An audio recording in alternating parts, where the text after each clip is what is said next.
Hi, I'm Jerry Bowyer. Welcome to Meeting of Minds podcast, where we're joined today by Ambassador Sam Brownback, former governor, former senator, and now religious liberties advocate. Ambassador, thank you for joining us today on the show. Yes, Jerry, happy to do so. So you founded an organization, a committee for religious liberty. Um, I, Give me the full name. I have trouble remembering the names of organizations. It's the National Committee for Religious Freedom, NCRF, National Committee for Religious Freedom. And it's just started, but we got a big task ahead of us.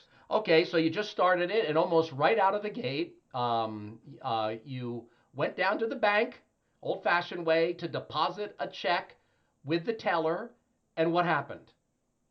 Well, we established the account, and about 3 weeks, 4 weeks later, I'm going down to put a deposit, an additional one into it.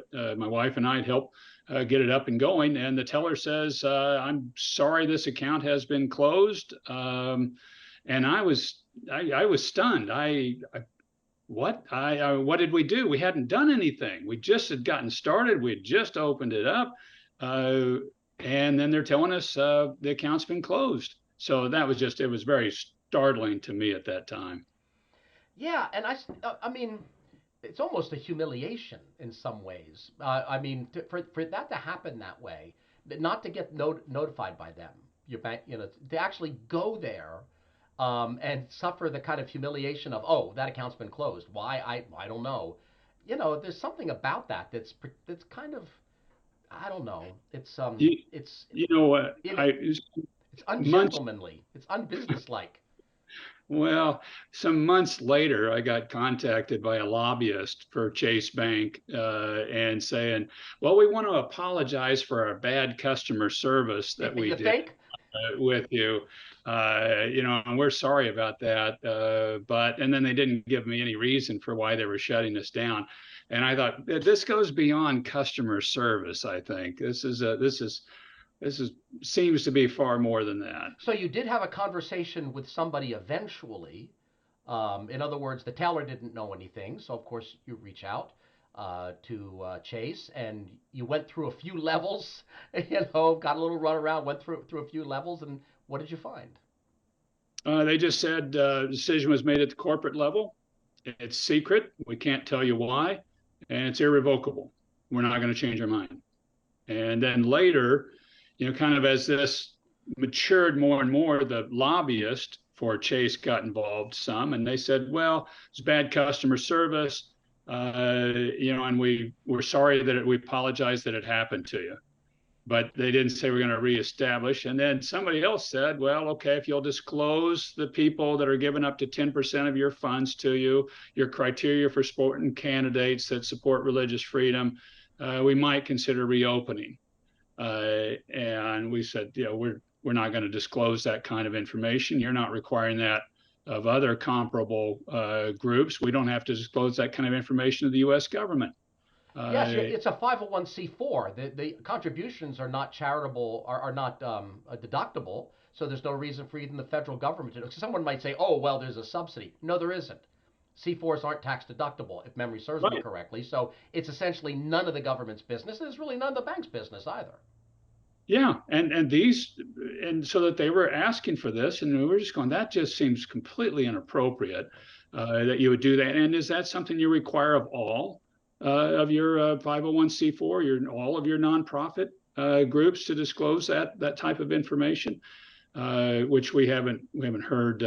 I sent a letter to the CEO, Jamie Dimon, about this. We're going to be writing board members at Chase Bank about this as well and asking them about why this took place, because we're hearing about this happening to way too many people, and we want to expose it, and we want to lift it up, and we want really the public sector, elected officials, state attorney generals, treasurers to get involved in asking questions about this as well. Yeah, and one wonders, you got debanked for mysterious reasons, but I think they're probably not so mysterious. Religious liberty is now something that has moved into the controversial, even negative category for some elements of society. In other words, if you're a free speech or a religious liberty advocate, you can often be labeled as a hate group. It happened to Alliance Defending Freedom. They don't hate anybody, but they're for religious liberty. And the other thing that occurs to me is, why in the world would you disclose the donors if you get debanked because of your point of view and your cause? What's to say that if you disclosed your donors, they wouldn't get debanked too for being associated with your cause? I mean, why would they be any different? Well, I'm sorry. no, I don't know why they would be any different. And it would also obviously have a chilling effect on people's willingness to give if that sort of information is disclosed, and they have to then factor in themselves. Do I want to go through the hassle that could have come along with me being standing up for an explicitly First Amendment right of freedom of religion, of free expression, of free exercise? That's the actual wording. It's free exercise. You have the right to free exercise of religion in the Constitution, First Amendment. We're simply standing up for that. It seems to me there could hardly be anything more American than free exercise. But I guess it's become controversial in some places. Well, let's be honest. That there's a rather large faction in America right now for whom American is not actually a positive thing. So you can say there's nothing more American than the First Amendment, nothing more American than the Constitution. But we have essentially a system that's coming out of Ivy League universities, and it kind of feeds into a lot of the managerial class for whom the American experiment was evil from the beginning. Why should we care about the Constitution? It's the 1619 Project says that America is based on nothing but evil and racism and all the rest of it. So these are code words for power. So we appeal to the First Amendment. It's no longer common ground. I mean, maybe for 60% or something, but it's no longer a universally shared good. And unfortunately, the people who are hostile to it have gravitated to positions where they're able to censor and debank and in other ways interfere with it. So it's no longer we can no longer assume when we're dealing with these large financial institutions or business institutions that we're dealing with institutions that actually do respect the Bill of Rights any longer. I find the evolution of this topic kind of fascinating. When Chuck Schumer was a junior senator from New York, and I was in the Senate with him, he and I did a religious freedom bill together. You did. Yeah, the Sikhs carry a small ceremonial knife. It's part of being a male Sikh, is this 3-inch ceremonial knife, and they were being blocked from being able to do that at certain jobs. And so we put together a bill that allowed them to carry their ceremonial knife. The religious freedom was a completely bipartisan topic. This is First Amendment. We all agree on this. These bills were passing 99-1. And then which president signed that bill when you passed it? You know, I believe it was President Clinton. I think it was. Yeah. I think it was too. And we did the Religious Freedom Restoration Act that passed with 90 plus votes. But then it became controversial because some people were standing for religious freedom as a part of their traditional set of values, their traditional moral beliefs. Then it just started fraying and becoming a divisive political issue when it had always been a unifying issue. And it's one that's common to this country. We have a number of Amish in Kansas. And some of the Amish groups don't believe in having their children go to school past the age of 16. And so there was a controversy because the state requires till 18, and it pushed back and forth. And we finally found a way to accommodate them by having them get a GED after the age of 16. You don't have to go to school, but we got to get the GED. That worked out. And historically, that's what we've always done as a country, is figured out a way to accommodate somebody's deeply held religious belief, like carrying a 3-inch ceremonial knife if you're a Sikh. We're not doing that now. Now it's kind of like, oh, no, we disagree with you, and we're going to make it hard on you. We're not going to try to find a way to accommodate. Well, we've seen situations in the last few years, if a state legislature passes a state-level version of the Religious Freedom Restoration Act, which you helped, bring into existence, which is identical in language to that federal legislation, our, Religious Freedom Restoration Act, they get threatened by large corporations with divestment. In other words, if you pass that, we're going to put your people out of work.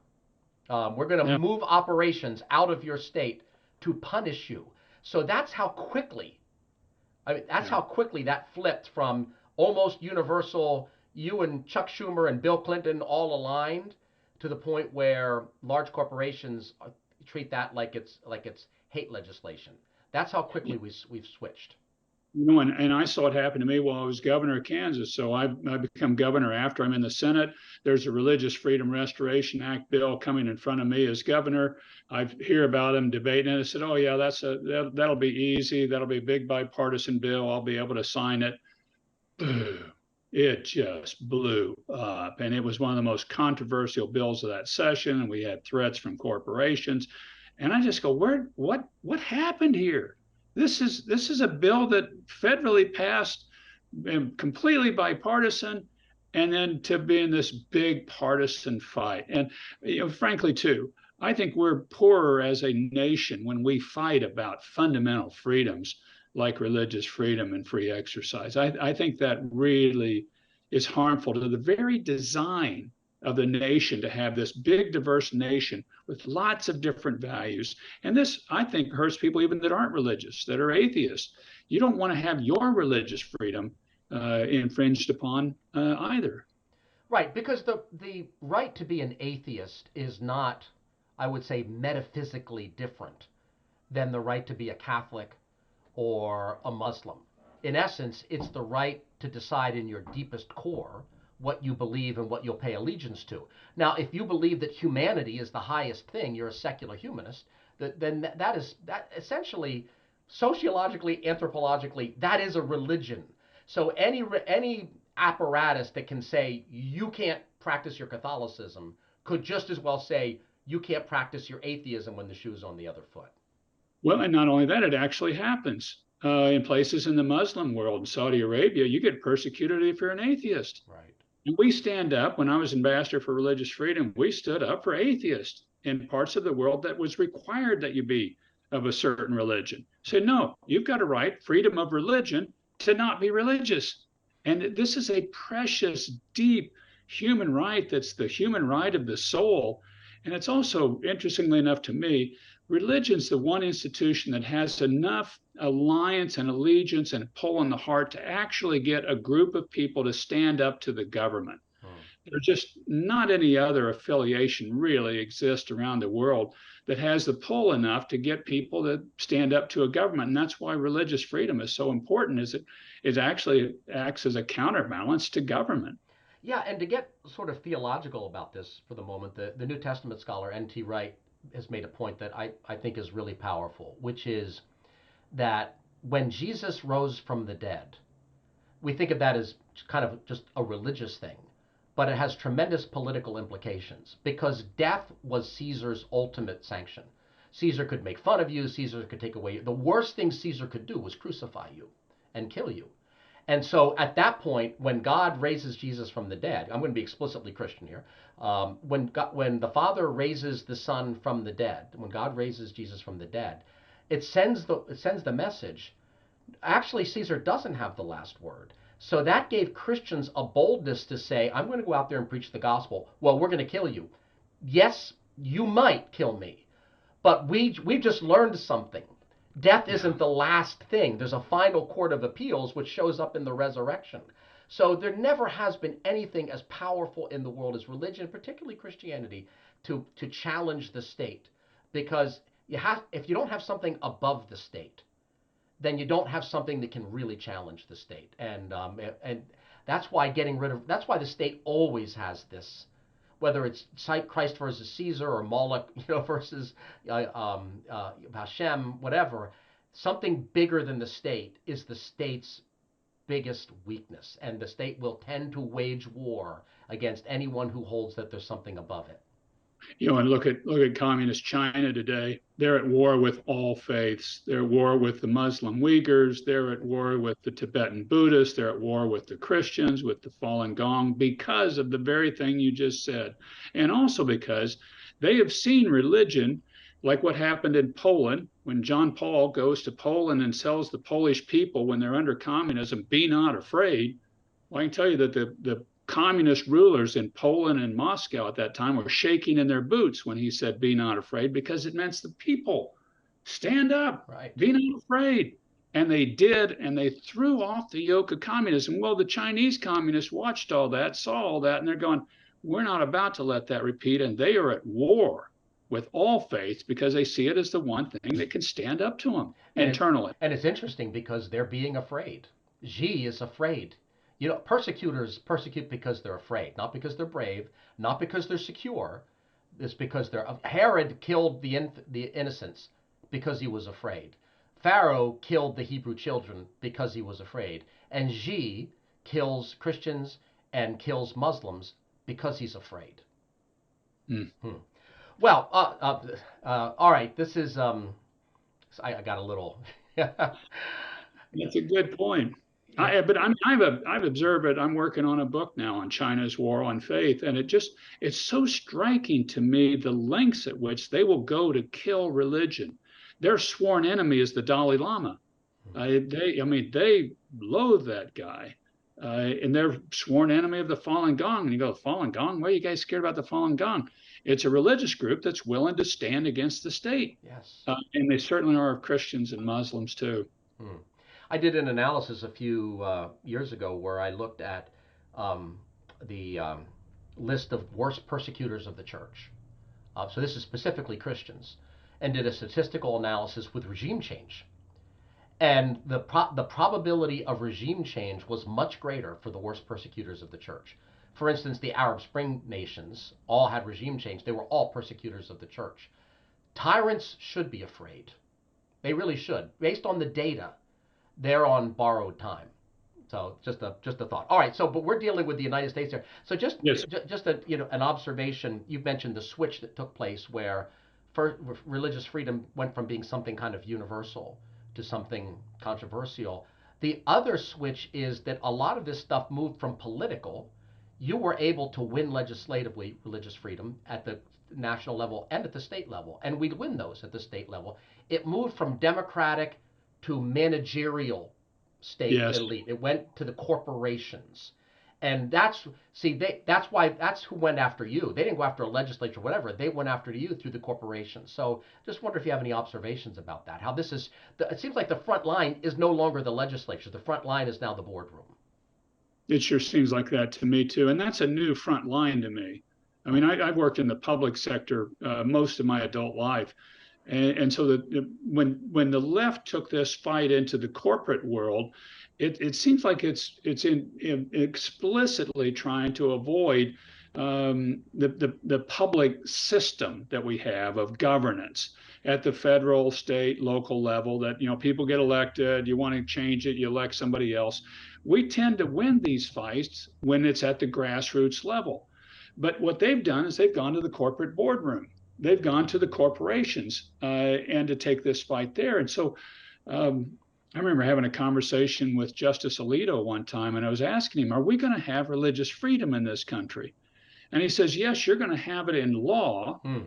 I'm not sure if you're going to be able to maintain it in culture, meaning the broader body. And I think you're talking about corporate culture right now, really as being probably the tip of the spear, the edge of the knife on this fight. And we're seeing it in lots of different corporations, and it's being expressed in lots of different ways. And nobody's voting on these things. This is a dictate that comes down from on high or on the corporate structure, but it directly affects your personal daily life. Hmm.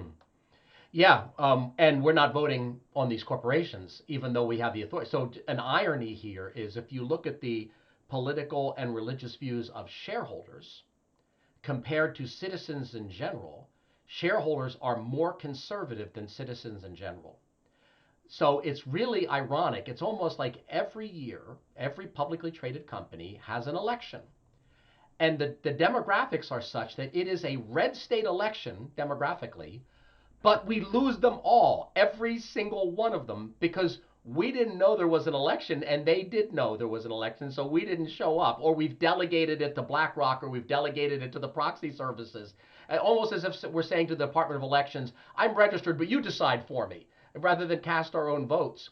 But think about the upside here, because the dynamics are better. If we do show up, I think there's a lot of a corporate cultural change that could occur.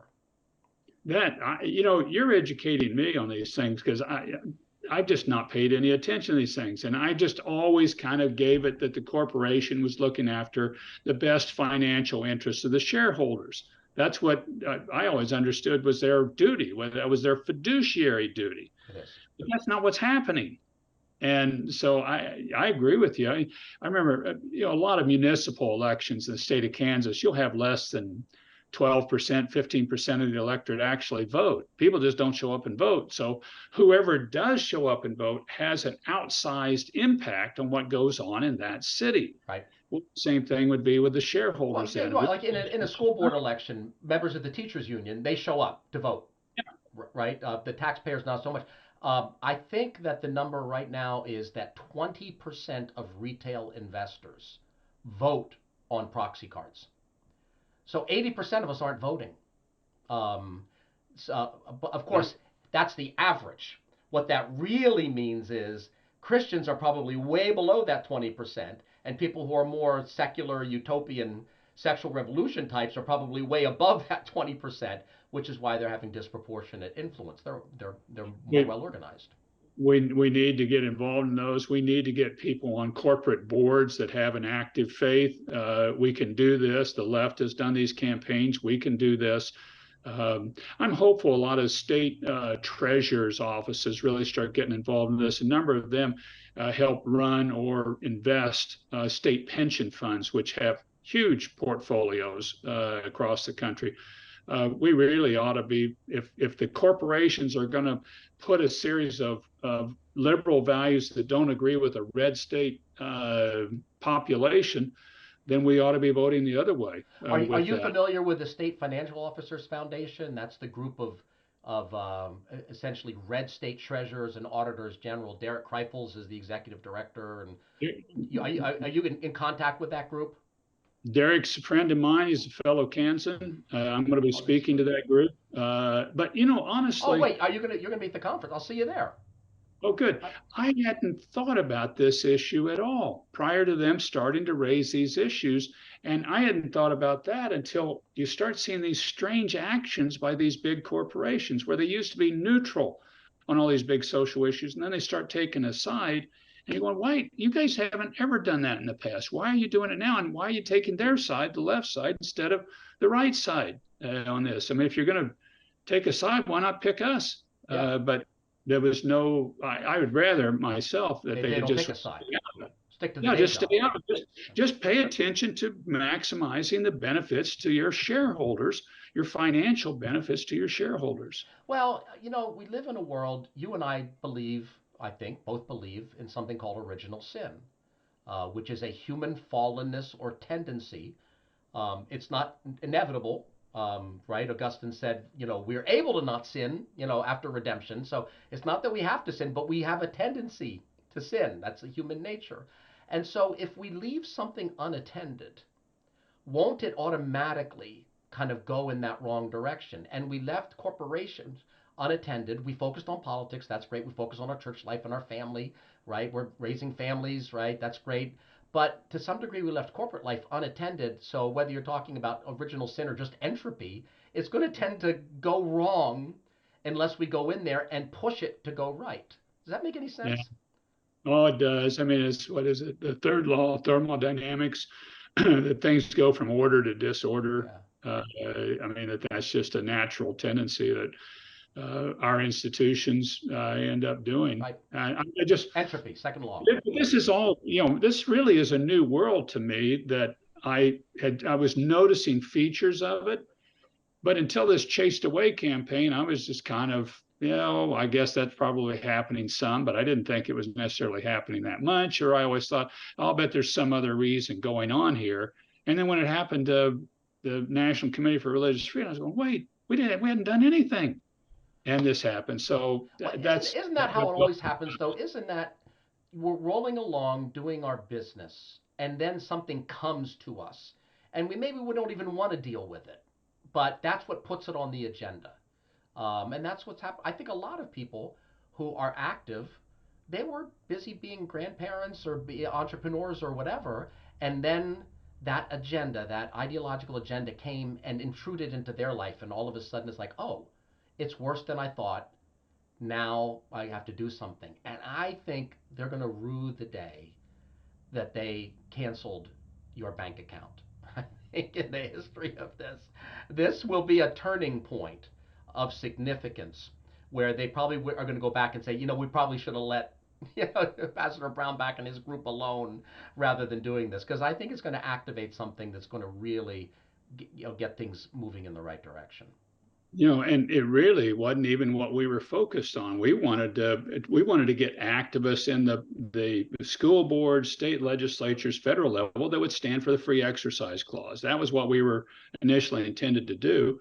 We stand up, get organized, and this happens, and we get thrust into a different campaign. Now we could have just ignored it, but we looked at it more and said, this is where people are losing a lot of their their palpable rights, their abilities to act freely, and it's one we ought to get into. And we had advisory board meeting on it recently, and everybody's going, yes, absolutely, get into this, because kind of most people have a story like this that's happened to them or a group that they're familiar with. And you're collecting stories now through your Chased Away campaign. How, if someone has a story like that, how would they reach you and say, "Yeah, I was debanked," or "Here's something I know about"? What's the best way for them to connect with you in your campaign? Go on our website, which is the ncrf.org, the National Committee for Religious Freedom, but it's just ncrf.org. And then scroll down to the Chased Away campaign. We're collecting there the stories about it to get to state attorney generals, Hmm. legislators, regulators to look into what's happened in these various cases. And we're collecting quite a few already of some pretty astounding stories. Well, by the way, I'll put that link in the show notes as well. And there's also a statement on debanking and free speech, a letter put out by the Alliance Defending Freedom. And I don't have that link as of right now, but we'll have the link in time for this show to be published, and then we'll put that link down below. I think that's only for people who are in the industry. So I signed some financial advisors who have tremendous influence. Boy, unleash the financial advisors because they're aggregators of funds. They might have 100 clients. A lot of them are going to have shares in Chase. Whew. All right. Anything you want to leave us with, Ambassador? We've covered a lot of ground, and I know you have a lot of things to do. Anything that we didn't cover, or anything you want to go back and just reemphasize? My experience in these social fights is often we lose them because we don't get on the playing field. Yeah. If we'll get on the field, we win the fights because we're standing for truth. We're standing for the free exercise in the Constitution. This is apple pie. This is all American. But we've got to stand. And too often people just say, I just don't want to get in the fight. I don't want to mess with it. It's going to be too controversial, whatever it might be. But that's how we lose, is by not getting in the fight. We'll win if we get in the fight. And so I just really want to urge people, if you've got an example, if you've got a concern about this, contact us, start a state affiliate, start the Pennsylvanians for Religious Freedom. Uh, let us, let's get on the playing field because we can win this fight. We got to stand, says Ambassador Sam Brown back, and he didn't just say it, he did it. He stood. Thank you very much for that stand and for being a guest with us on Meeting of Minds. My pleasure.